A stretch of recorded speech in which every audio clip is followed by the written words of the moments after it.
Hello, chat. Hello. Why is my webcam there?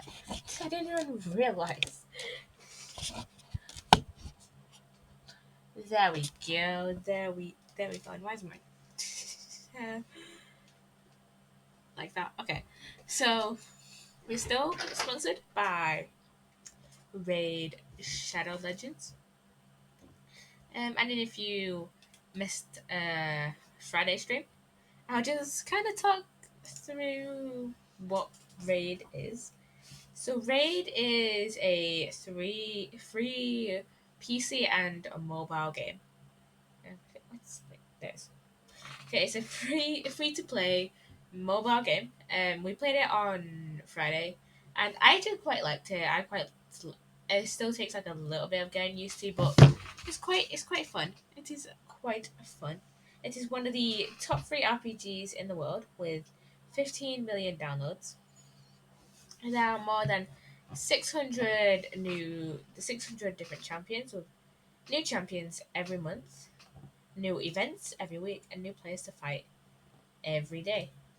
And if you can get to at least level 15 using the link that still be working.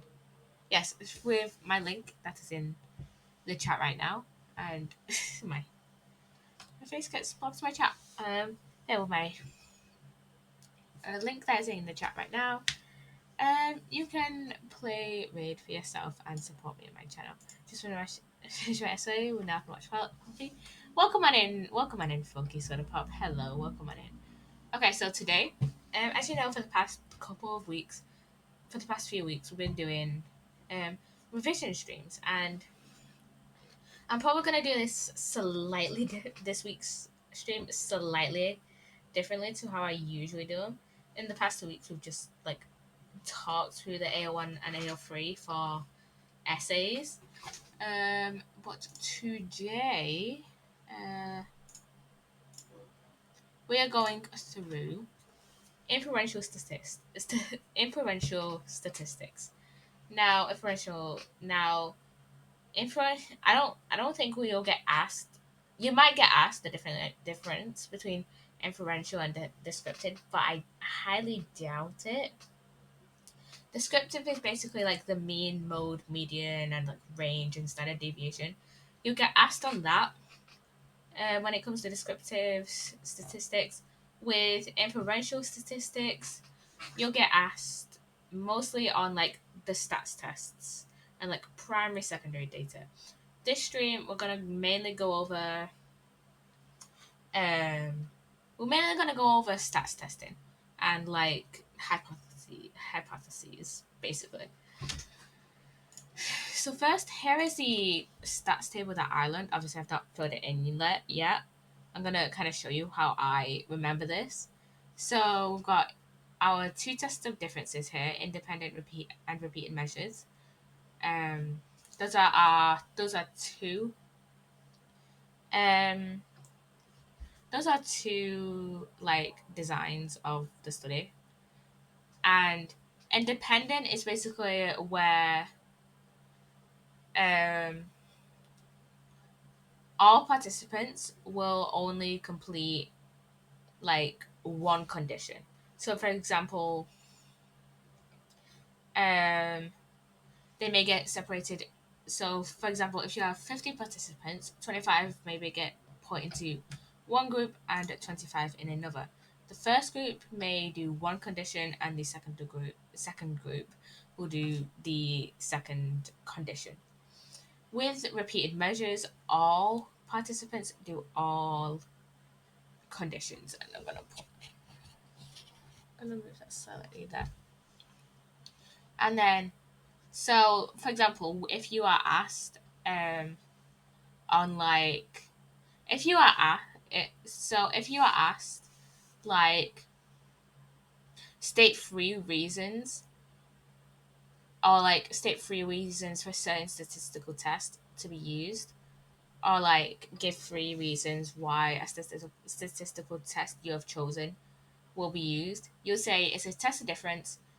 It's independent or repeated measures, and then you'll say the level of measurement or the type of data it is, which is nominal, ordinal, or interval.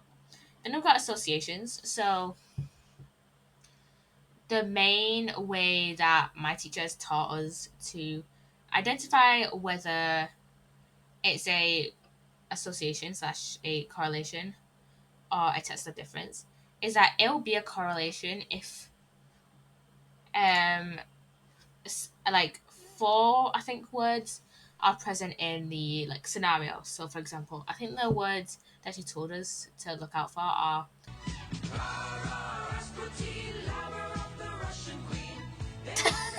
hi Matt. I forgot I put on sound alert. Hello Matt, welcome on in. I forgot I put that down. Welcome on in. Welcome on in. Uh, so the four words that you would look out for in a scenario to see if it's a correlation or not is correlation, link, relationship, and I cannot remember the other one. Correlation, link, relationship. I cannot remember the other one, but it's something along the lines of like link, correlation, relationship.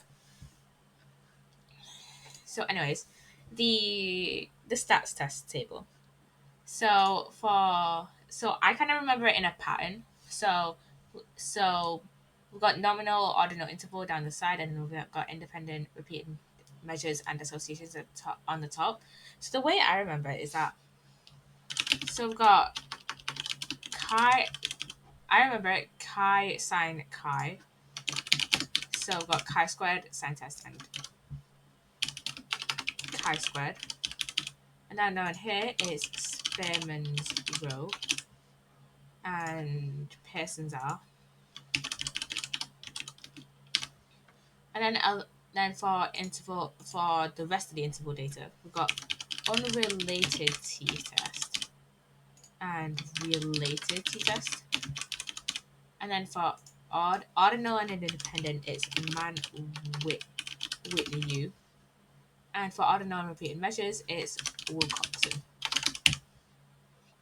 So just to run through that again. Uh, For nominal and independent data, the test you would use is chi-squared. For nominal and repeated measures, you would use sine test, and for nominal and I nominal for nominal level of measurement and an association, you would use chi-squared. For ordinal, you would use in for an ordinal and independent design, you would use Mann-Whitney U. For ordinal and repeated measures, you would use Wilcoxon, and for ordinal and associations, you'd use Spearman's rule. For interval and independent, you would use unrelated t-test. For interval and repeated measures, you would use related t-test. For interval and associations, you would use Pearson's R. So the definitions of nominal, ordinal, and interval are just the way I remember it is that nominal and ordinal are both discrete pieces of data, and interval is continuous, which I don't even remember the difference between. I don't even remember the definitions of these two words. So let me just look it up. Individually separate and distinct, so that's discrete, and then continuous. Just means like without interruption, like progression, basically. So a nominal data is like when the data is nominal. The nominal level of measurement is when the data is put into categories. For ordinal data, is when the data is ranked. So, for example, on like a scale from 1 to 10. Interval data would be like I think it's like numerical data. So like time. So for example, like time. Um, I know how to identify interval data, but it's like kind of hard for me to explain. So let's just get into the questions. So we've got two questions here. Well, technically it's three, but like this is like part one and part two, and then we've got a four marker here. Um. So for this first question, Gloria wonders why so many of her friends who watch the violent TV drama Throne of Bones, Game of Thrones, also enjoy ice hockey. She decides to investigate whether people who like Throne of Bones the most are also the biggest ice hockey fans. She does this by asking 12 friends to rate their liking for Throne of Bones on a 1 to 10 scale and also how much they enjoy ice hockey, also on a 1 to 10 scale. So, 1 to 10, we should highlight that. That means that the data is ordinal. So, I've got two questions here, but we'll go through and just kind of talk through the scenario first. Now, I feel like I really picked a really rough question here. I should have just stuck to questions our teacher has given us. But I think this might be an association because it's like um, whether people who like Thunder Bones are also the biggest ice hockey fans. So I feel like it might be um, an association, but I'm not sure. So first question is outline a one-tailed hypothesis for Gloria's investigation. So a one-tailed hypothesis is also called a directional hypothesis. This basically means that um, this basically means that you're saying will one you're saying one um you're saying one the independent variable will affect the dependent variable.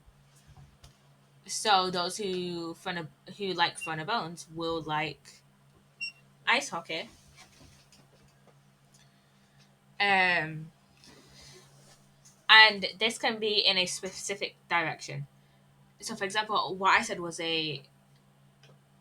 um was okay, I really picked a tough question here, didn't I? What I said was directional. So those who like Front of Bones the most will be the biggest ice hockey fans. Now, if the question is just says outline a hypothesis for the scenario, you would you would you could pick either one direction or two directional. Um, you could say either, but I mean kind of depends on the question and it depends on the mark scheme. So, for example, if it like mentions that like there's been no past research into like the scenario, then you'd probably go with two directional, which is where like you'd say a one. You would just say one. The independent variable will affect the dependent variable in a specific direction. And I actually kind of need to go to the bathroom, so I will be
Okay, I'm back, chat.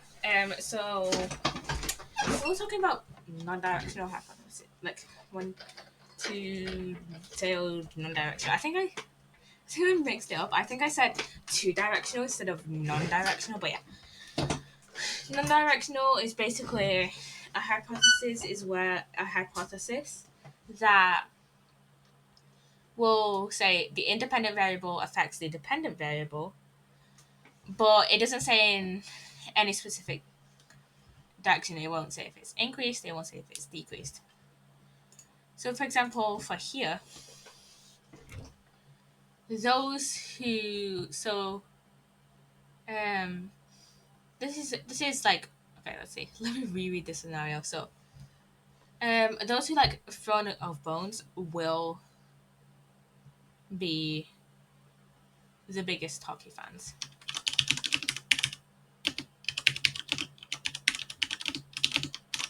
Or I'll say are more likely to those who like throne of bones more are more likely to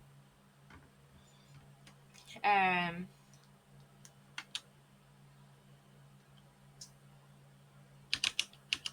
like ice hockey more.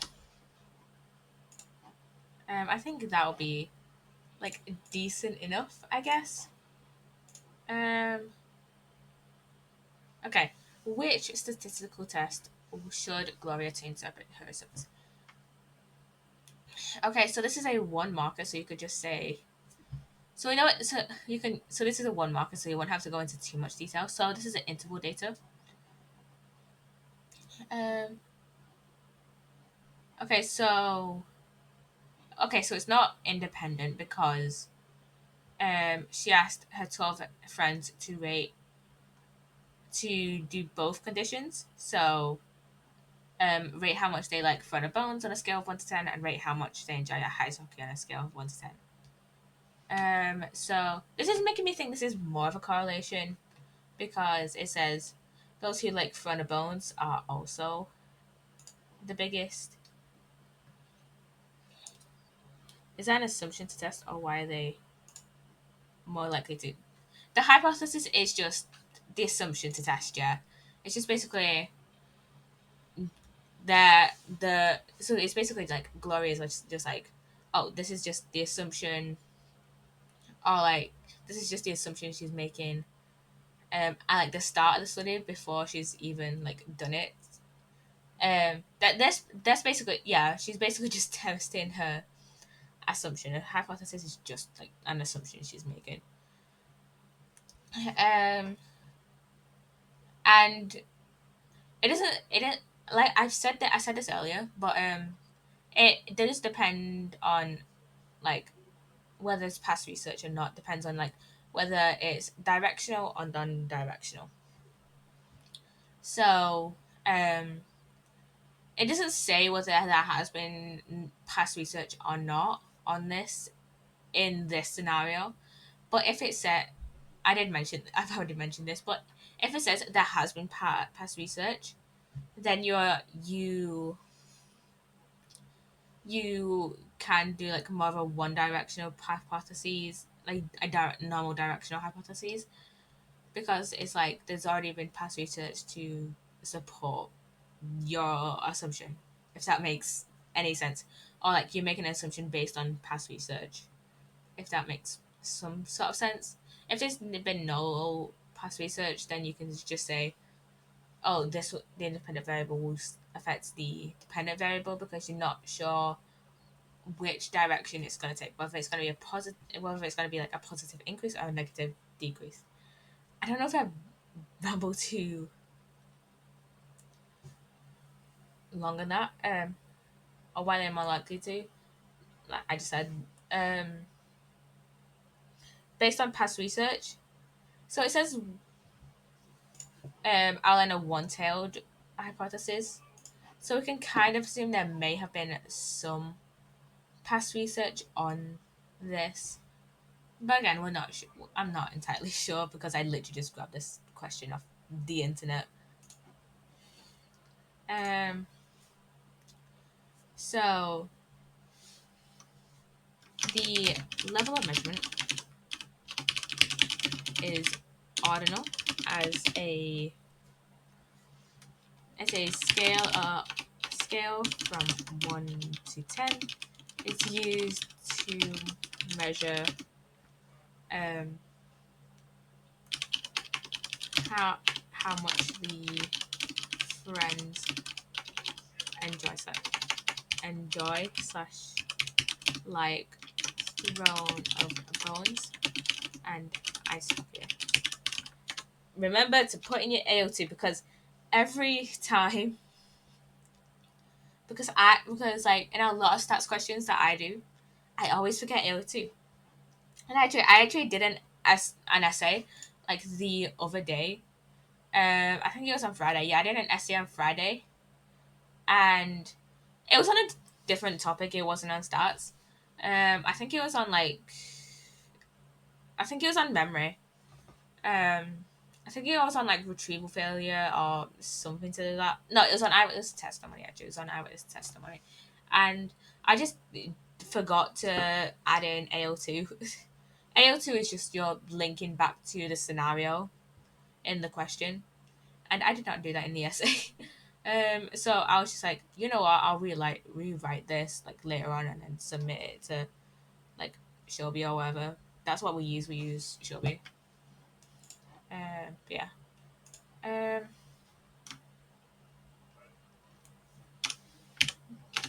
this is an association because it states that those who like throne of bones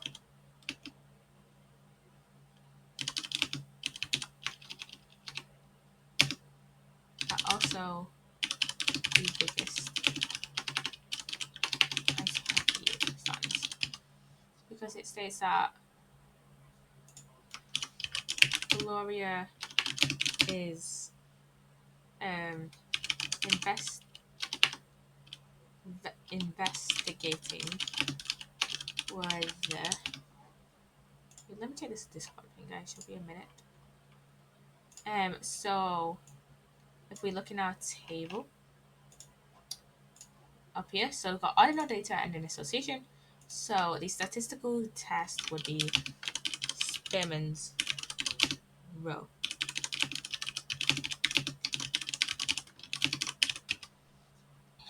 Um, Now, in certain stats questions, you can actually get if you say the wrong like stats stats test, you may still get full marks depending on how you explain and link back to the scenario. For example, if you said it was a repeated measures design instead of an association, you may still get the mark by saying that all the friends were asked to participate in both conditions on ranking their liking for Throne of Bones on a scale of 1 to 10 and how much they enjoy ice hockey on a scale of 1 to 10.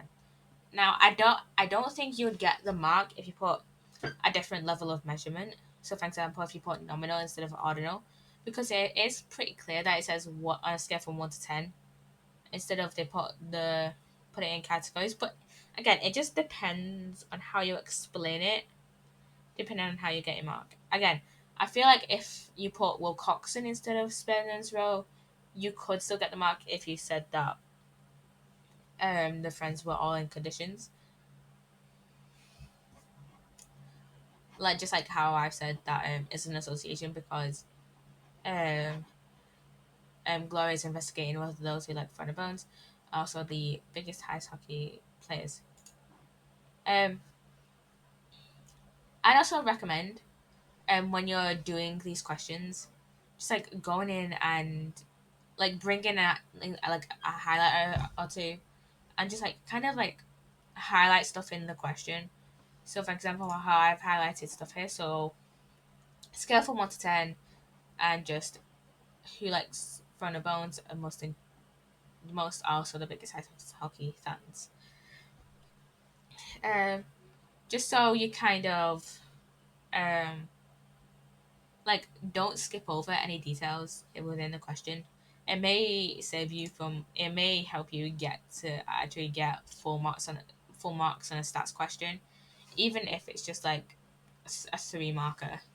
It may, because those 3 marks could boost you like a grade.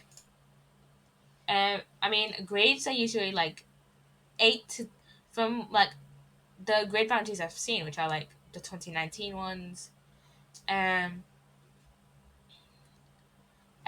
grades are typically 8 to 10% apart. At least in England, I don't know how it's like anywhere else, but grades are usually like 8 to 10% apart. Right? Hello, cry, hello. So like grade boundaries are usually 8 to 10% apart, and if you're like 1%, and if you on all the marks you've gotten on the rest of the paper, you're like that puts you up to like 1% before getting like the next grade. Then a stats question may actually help you like boost your grade to the next, um, like the next, grade. Hello, cry. Hello, welcome on in. Welcome on in. Okay, so next question. This is a 4 marker. So, a psychologist wanted to see if verbal fluency is affected by whether people think they are presenting information to a small group of people or to a large group of people. The psychologist needed a stratified sample of 20 people. She obtained a sample from a group employing 60 men and 40 women. The participants were told that they would be placed in a booth where they would read out an article about the life of a famous author to an audience. Participants were also told that the audience would not be present, but would only be able to hear them and would not be able to interact with them. There were two conditions in the study: Condition A and Condition B. Condition A: 10 participants were told the audience consisted of 5 listeners, and in Condition B, the other 10 participants were told the audience consisted of 100 listeners. Each participant completed the study individually. The psychologist recorded each presentation and then counted the number of verbal errors made by each participant. Name name an appropriate statistical test that could be used to analyze the number of verbal errors in Table 1. Explain why the test you have chosen would be a statistical test in this case. Ooh, psychology. Wait, just men and women? What about the non-binary folks in my head? I know that the outlier is for real. Actually, and you won't believe this, but actually, a lot of the studies that we use, so like Ash's study and Zabado's study in social influence, are actually male dominated and are like all male participants. And that's actually a criticism of a lot of studies, that they're androcentric and therefore cannot be applied to the whole public men. I agree. Love men for real. I agree.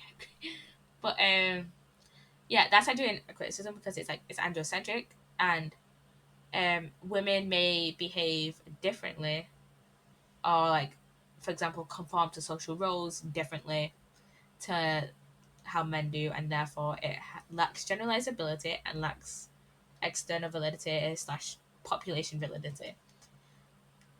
So yeah, I think there are like a few studies that are like gene centric, which is like the opposite of androcentric, which I think that might be a criticism of Ainsworth's situation that I just came up with. It's not in my booklet. I know it's not in my booklet, but I don't think it's in my attachment booklet, but it doesn't. Gene-centric is just basically all female like participants, and I think Ainsworth's strange situation. I think this is actually. I think I am on the like right lines of the criticism is actually, and basically in Ainsworth's strange situation, it's basically assessing attachment types on between mothers and infants, and I think this is. I can't remember if this is a criticism in my booklet or not, but it's basically saying that It only wouldn't those and many other variables be fair criticism of many studies though? Yes, yes. Being like androcentric and being genocentric are like fair criticism of like a ton of studies. Like I'm saying, it's a strange situation. Only mother and infant pairs, so like it cannot be applied to like father and infants or like single parents. Blah blah blah. Blah. It can't be applied to like everyone, or like it cannot be applied to like other caregivers, like grandparents or whatever. So yeah, that would be it. Like the gender bias stuff. Gender bias and culture bias are actually fairly easy. Are like somewhat easy. Um, like criticisms. So like you would say, because a lot of times when you talk about the sample, um, just a lot of times it says in our booklet, like a lot of the um like sample sizes and like a lot of sample sizes and like where they come from. So like American is like a really popular one. Um, and you would say like, oh, and you just talk about like how it cannot be generalized to other like other people because this is in this, you know. So it lacks like population validity and stuff like that. And that's why I was gonna say something else, but I cannot remember. Um, what was I gonna say? I don't remember. This is the thing about me. I go off on a tangent and then I have like 20 bajillion different thoughts and then it's just like, oh, I forget them all already. I think that's also like when I'm streaming as well. Like I'll talk about something and then I'll just like forget about it instantly. Mainly on when I'm doing like gaming streams. I'll just like ramble on something else and I'll remember the general stuff I said, like the general topic I talked about. But um like I won't remember specifically what I said because my brain just goes like a bajillion miles an hour. I don't tend to forget stuff I said on these types of streams because it's like most of the time I'm just like talking through the question and like the AO1 and the AO3 and like AO2 in this stream's case. But yeah,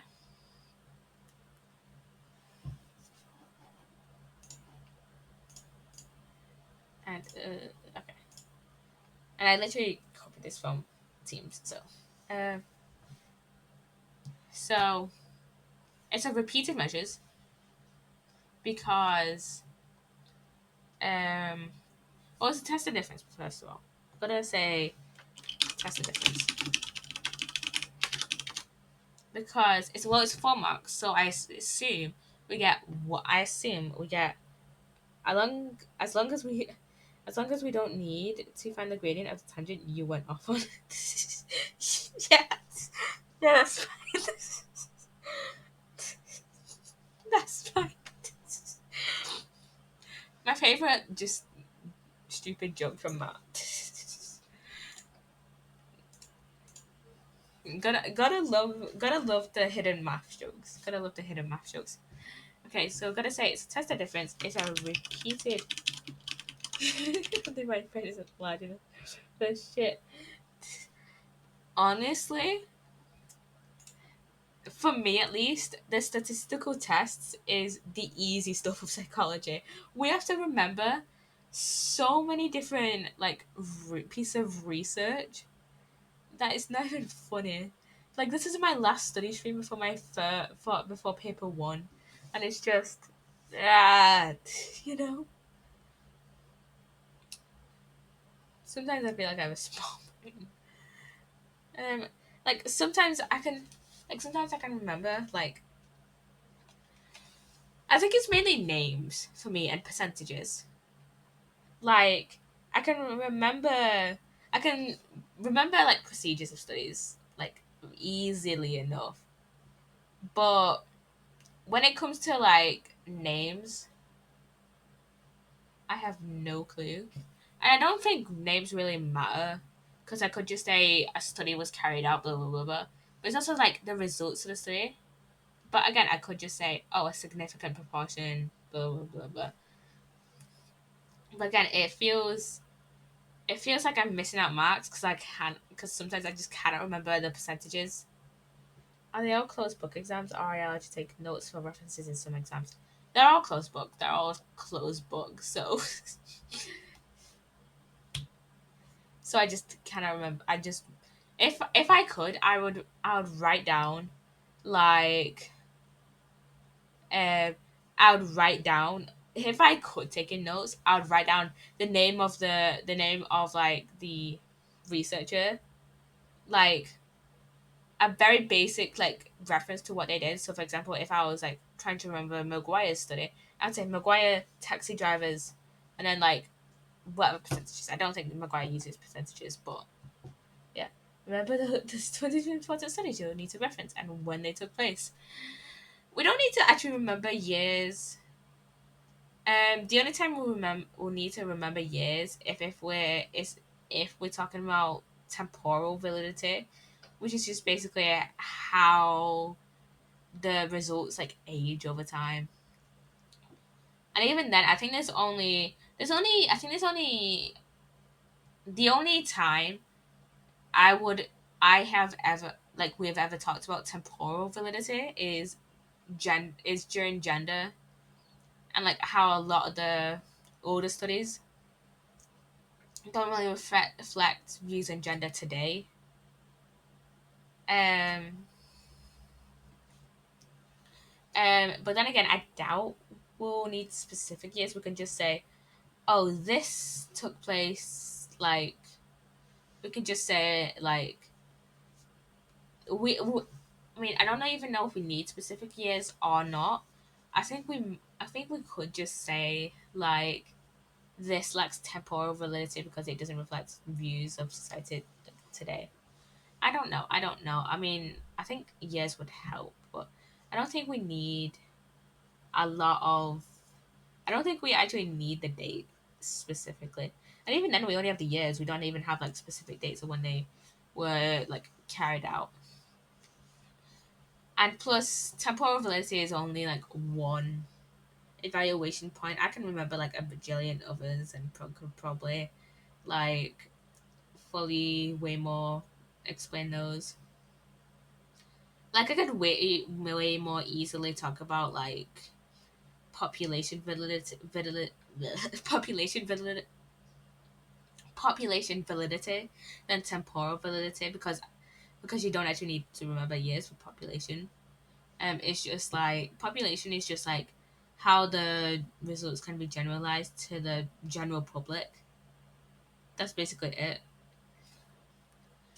And I literally, you would just say like something like you would just say, "Oh, this study has been critiqued for some sort of bias, like culture bias or gender bias," and so this culture or this gender may not like act in the same way.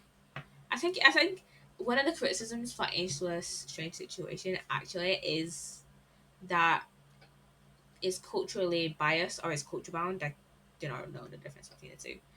And that because it was developed, like the study and like the aim and stuff like that, and like the general like theory behind the study was developed in Britain, and the sample was all American, so it does not take into account like different it doesn't take into account like different cultures because different cultures have different like ways of like raising their children. So attachment those attachment types that came from Ainsworth's strange situation, which was secure, insecure, avoidant, and insecure resistant, cannot be applied fully to other cultures, and therefore it lacks population validity.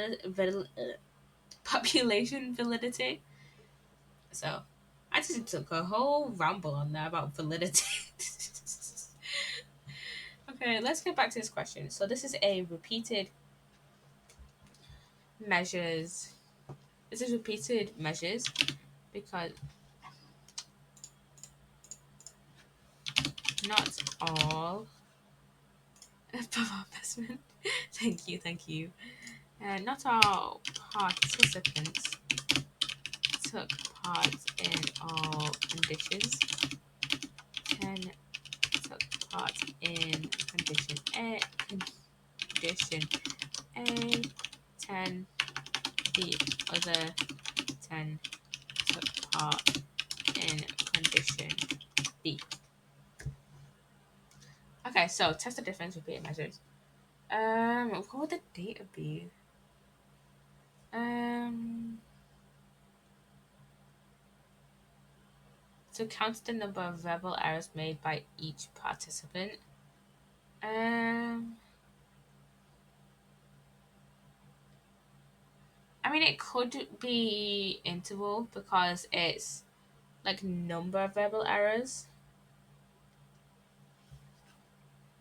Um, verbal fluency. So the psychologist, um, the psychologist categorized verbal fluency as like verbal errors. So you could say nominal. I wouldn't say ordinal for this one because it doesn't make use. It doesn't mention like ranking the data or having the participants like complete any type of scale per se.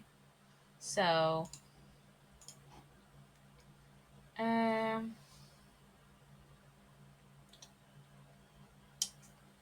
I don't know. I'm actually rereading over the sample. I don't remember what the mark scheme. Do you even have? Let me see if there's a mark scheme for this. Um, Let me see if there's a mark scheme for this question because I got it off my class team, so I don't know if just frequency of errors. Yeah, I guess so. Yeah, I guess so. I want to see if there's a mark scheme of this to see um whether this would have does it have a mark scheme? I don't know if this has a mark scheme or not.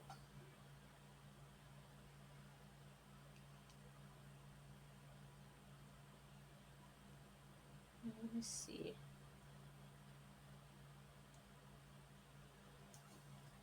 Oh, this isn't repeated measures.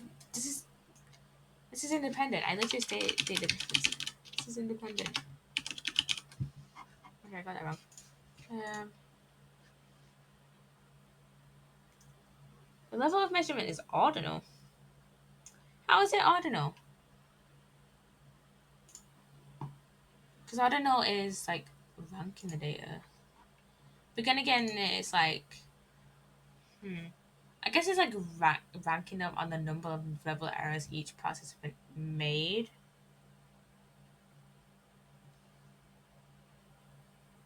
It doesn't give any AO2. That seems like a weird. It doesn't say any AO2 in the model answer, so I have no idea how that's ordinal. Because I literally would not assume ordinal. I would probably go with nominal or interval, but I wouldn't say this is ordinal. Okay, it's ordinal, I guess, but maybe if you explain it enough, you might get a mark for nominal. Like if you say like um categorize verbal fluency as verbal number of verbal errors, maybe, or said that if if it was like they used every participant score and like results or something, then they could then it could be you could talk about how it's maybe continuous. I'm not sure. Auto, but it doesn't say ranking number of verbal errors. So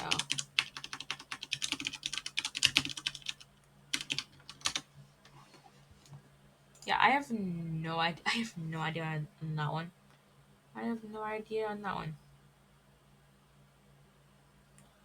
We actually kind of did finish early, which is finished slightly earlier than I was expecting because I wanted to have this going on. And why does my this part of my hair just keeps like being weird for no reason whatsoever? But yeah, I don't have a lot else to talk about. Let's see what else. What else? Um, okay. So, okay, I've got the slide up where it says which each one means. So for interval data, it's continuous. It's a scientific universal measure and has clear separation points between data. So and examples of this would be seconds. So each second is separated by a certain amount of is each second is separated by a second and a certain amount of specific amount of milliseconds. Centimeters and miles per hour. Um, ordinal data is discrete, so it does not have into equal intervals between each unit. That's what how you explain interval data. Each each each piece of data has a clear separation point. Um, for ordinal, it's subjective and opinion based data. It's man made, not universal. Data could be ranked highest to lowest. Maybe that's how you would explain this one by saying that um, number of verbal errors is like somewhat subjective because um, something could be like perceived as a verbal error but may just be how the participant normally speaks, you know? And for nominal data, it's basic and discrete because it doesn't have equal intervals between each unit.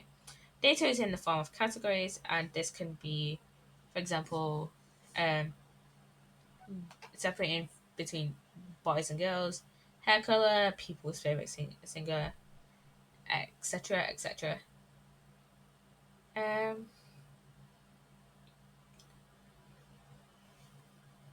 oh yeah, so with each stats question, um, if you get like if you get like two pieces of data um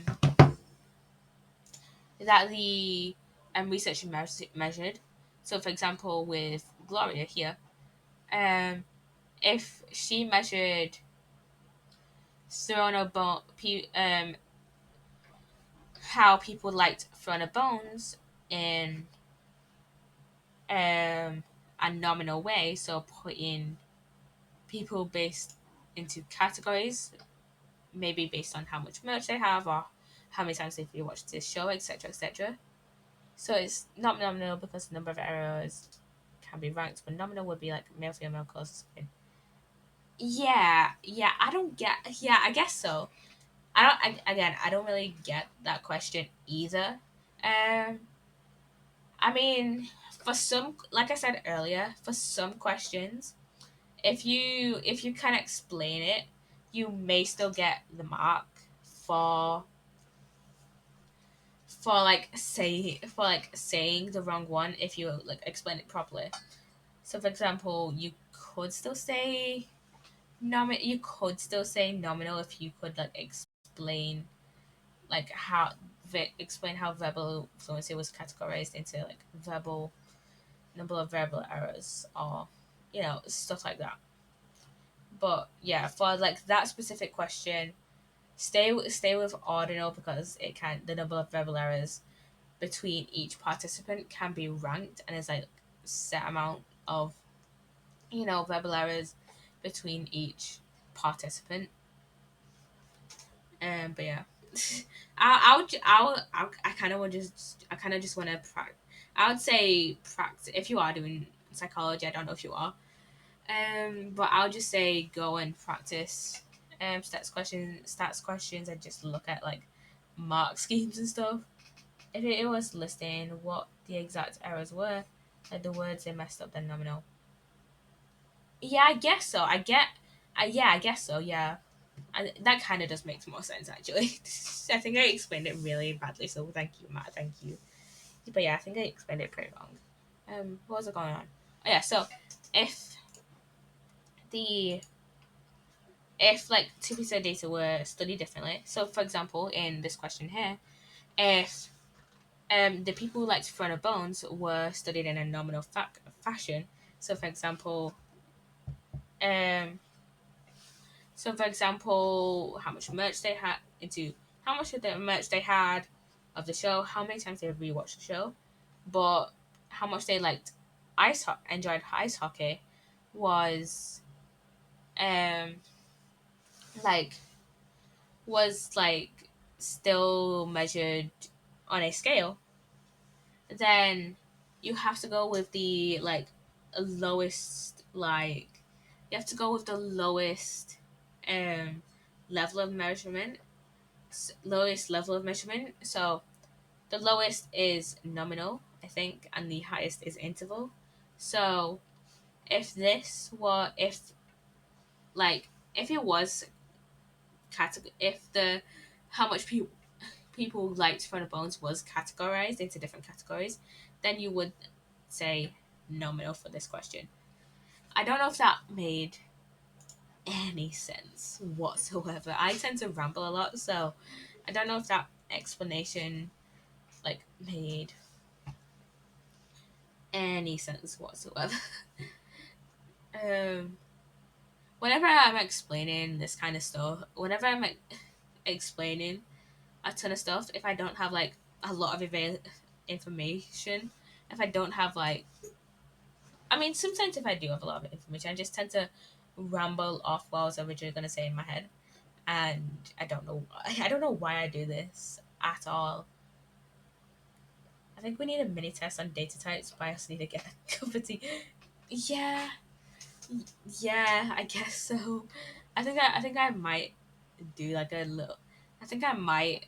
I think maybe tomorrow, I might I might look into stats stat inferential statistics quizzes, and I'll even put them into I'll even put them I'll even put them into my Discord or into Sugar's Discord, or I might just DM you. I'm not entirely sure, but yeah, I'll even put. I think I'll probably just put them in my Discord or tweet them out or whatever.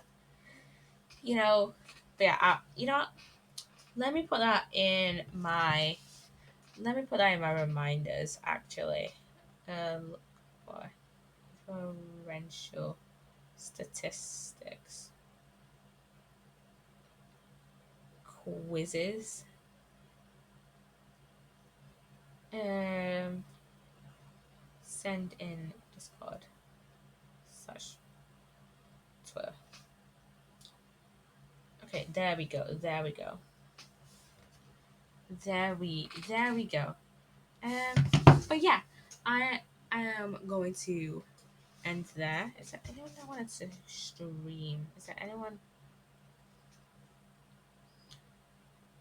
I want to raid actually? No.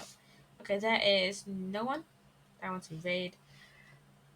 I was basically now, because there has been a lot of stuff about um just kind of, I think this has been a lot of stuff about people going to into chats and just kind of spreading hateful stuff, and then they'll get carried it along with the raid. Um, I don't know the specifics, but I know there's been some stuff about raiding people, a bit some safety concerns around raiding. I think I am gonna limit my raids now to mutuals, or my streamer friends. So yeah, which so raids probably won't happen for a while because not a lot of people stream at the same time as I do, or will stream when we'll start streaming when I'm ending. So yeah. Anyways, I'm going to go. I'm gonna have this